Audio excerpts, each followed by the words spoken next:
지금 보면 여권에서 지금 이게 이제 한덕수 총리 기각이 되고 나서 이제 윤 대통령도 기각이나 각하가 될 것이라는 기대감을 좀 올라오고 있는 것 같아요.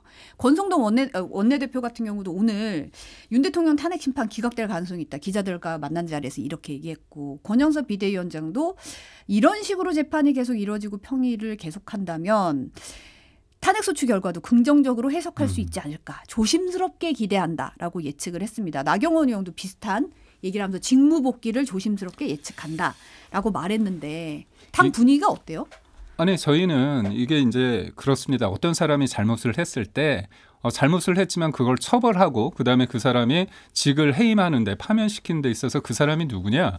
대통령입니다. 대통령은 뭐냐면 주권자인 국민들의 의사로 대통령이 된 거죠. 근데 대통령을 탄핵시킨다는 거는 뭐냐면 위법이나 위헌이 있다 손치더라도 그게 중대해서 파면에 이를 정도에 이르는 거잖아요. 그렇다면 주권자인 국민들의 의사가 파기돼야 되는 거예요. 그렇다면 이거는 이게 헌재 어떤 재판 과정에서 우리가 얘기를 할 때 정치적인 부분하고 사법적인 요소가 혼재되어 있다고 보지 않습니까? 그러면 대통령의 지지율이 예를 들어서 12월과 1월 같은 경우는 굉장히 많이 떨어졌습니다. 근데 지금 지지율도 오르고 그다음에 이거에 대한 탄핵 찬성과 반대가 뭐 격차는 있겠지만 뭐 5.5 대 4.5냐 6 대 4냐 뭐 논박은 있겠지만 여하튼 40% 이상이 탄핵을 반대하고 있습니다. 그렇다면 이게 일방적일 수 없다는 거죠. 그러면 이게 선출직인 사람에 대해서 비선출적인 어떤 그 헌재 재판관들이 이거를 할 때 법리적인 플러스 정치적인 것까지 다 고려를 해야 된다는 그런 어떤 현실적인 측면이 있고, 또 하나는 재판 과정에 있어서 대통령이 수사권이 없는 공수처의 수사 관련해서 구속이 취소되지 않았습니까? 석방되는 그 과정에 있어서 여러 가지 문제가 됐던 것들이 흔들림이 있다는 거죠. 그런 과정 속에서 그러면 이분들의 고민은 깊은 거죠. 저도 뭐 기자를 했지만 처음에 어떤 사안이 있을 때 내가 이거를 속된 말로 세게 비판한다고 했는데 막상 취재를 하고 들어와서 기사를 쓸 때 이게 딱 떨어지지 않는 경향이 있잖아요. 그렇다면 그게 이분들이 결정문을 써야 되는데 그 결정문이라는 게 헌법과 법률을 적용해서 해야 되는데 그거에 대해서 처음에 생각했던 만큼 이게 잘 아구가 안 맞는다. 그렇기 때문에 저는 시간이 걸린다고 생각하고 있고요. 저는 결과는 저도 뭐 예측하기는 어렵습니다. 하지만 저희 입장에서는 당연히 대통령이 계엄이 곧 내란이라는 그 민주당의 등식에 동의하지 않기 때문에 대통령 기각이나 각하가 됨이 맞다고 봅니다. 저는 약간 이 부분에서는 너무 이제 정치공학적 법리적으로 해석을 하는 게 좀 어떨 땐 너무 불편하게 느껴집니다. 왜냐하면 12월 3일 날 모든 국민들이 다 방송으로 생중계로 봤거든요. 총 들고 군인이 국회를 들어갔어요. 근데 지금 이제 뭐 유흥식 추기경도 이 얘기를 했잖아요. 정의에는 중립이 없다. 위기의 대한민국을 위한 갈급한 마음을 가지고 헌법재판소에 호소한다. 대화할 일이 빠르게 되도록 하는 일이 정의의 실현이며 양심의 회복이다.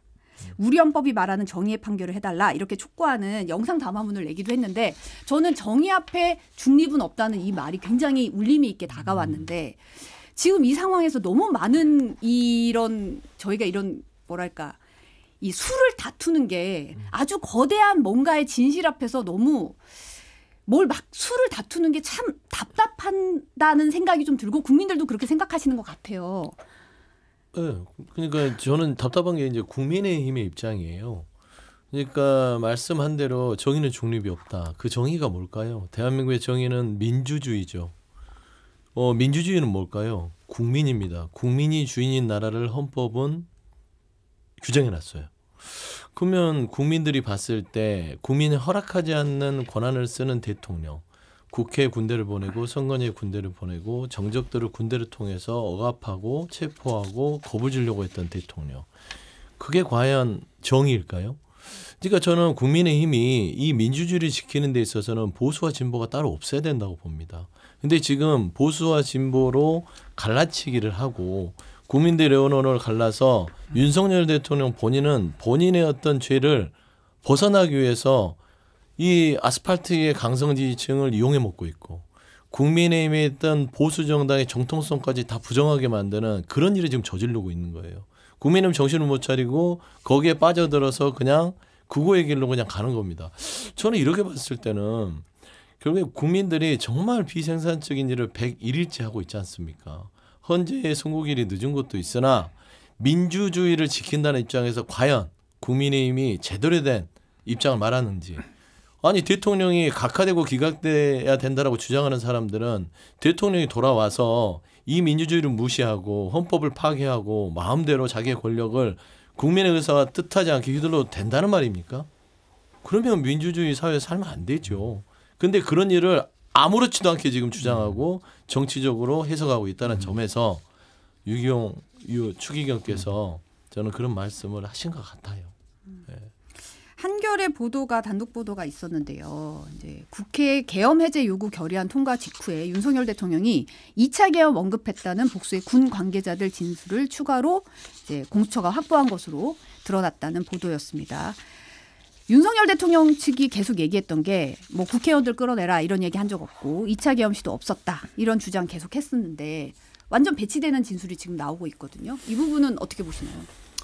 우선적으로 이제 곽종근 전 사령관 관련해서 말씀드리고 싶은 게 처음에 이분이 얘기했던 게 원래는 유튜브에서 나왔던 얘기가 뭡니까? 김병주 유튜브에서 나왔던 얘기가 지금 이 얘기는 곽종근 사령관 얘기 아니에요. 아니 제 말씀을 드린 이유가 뭐냐면 그러니까 그날의 진실에 대해서 그분이 얘기했던 진술 아닙니까? 그렇다면 여기에 나오시는 분들도 본인이 경험했다는 내용인데 그게 실제로 이제 법정에서 현출돼서 얘기가 됐을 때 본인의 말이 바뀌었다는 게 드러나지 않았습니까? 그리고 홍장은 1차장에 처음에는 그 어두운 곳에서 공터에서 자기가 왼손으로 갈겼었다고 했는데 알고 보니까 사무실에 썼고 원본은 없다고 하는데 원본이 다시 지렁이 같은 원본이 생기고 그런 일련의 과정들이 이제 문제가 생기는 거잖아요. 그래서 저는 이분들이 뭐 거짓말을 하고 있다, 뭐 아니다 그거는 저는 몰라요. 수사 과정에 있기 때문에 저는 이분들의 어떤 진술에 맞는 어떤 구체적인 어떤 증거와 이분들의 일관성이 있고 그거를 만약에 대통령이 얘기했던 것처럼 제2의 계엄이 아니라고 했는데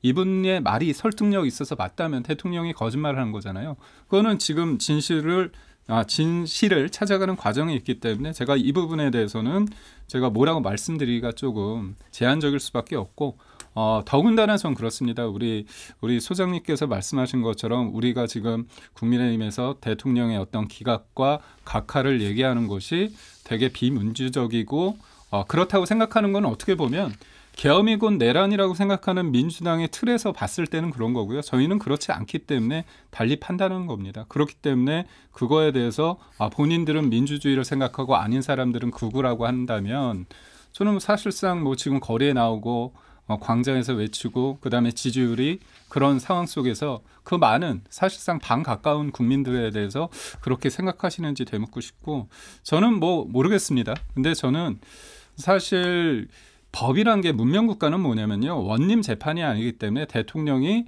계엄이 곧 내란이라고 한다면 그 절차상 하자가 있어야 되는 거잖아요. 그렇다면 이 진실을 찾아가는 데 있어서도 헌법과 법률이 제대로 적용되고 있는지에 대해서 저희는 반문하는 거예요. 그 결과에 대해서는 존중해야죠.